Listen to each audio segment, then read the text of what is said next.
Ils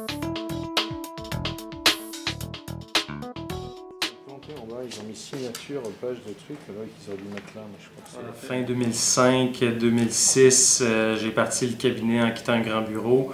J'ai eu la chance d'avoir un très bon client qui a décidé de me suivre et ce qui en fait a vraiment fait démarrer le bureau, et ensuite ça a été du bouche à oreille.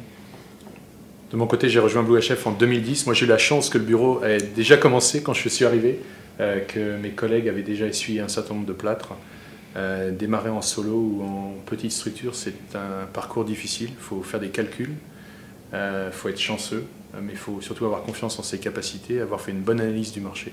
Se partir en affaires, c'est beaucoup plus difficile que les gens peuvent le penser. On entend les bonnes histoires des entrepreneurs qui ont réussi, mais la réalité, c'est que les chances de réussite sont très minces quand on se lance en affaires. Donc,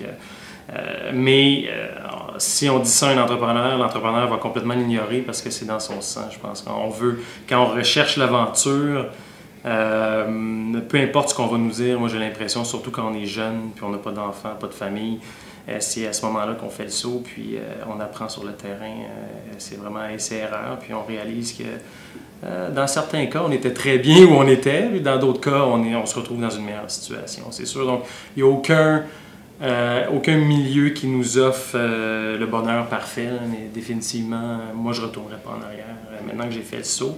Mais il faut réaliser que j'ai quand même été chanceux. On a bâti une belle équipe, 3 associés, 2 parajuriste, dont une est associée, ce qui était très important pour nous. Une organisation à plat. C'était une grande bouffée d'air par rapport aux plus grandes structures, et c'était vraiment un plaisir de travailler dans ce bureau.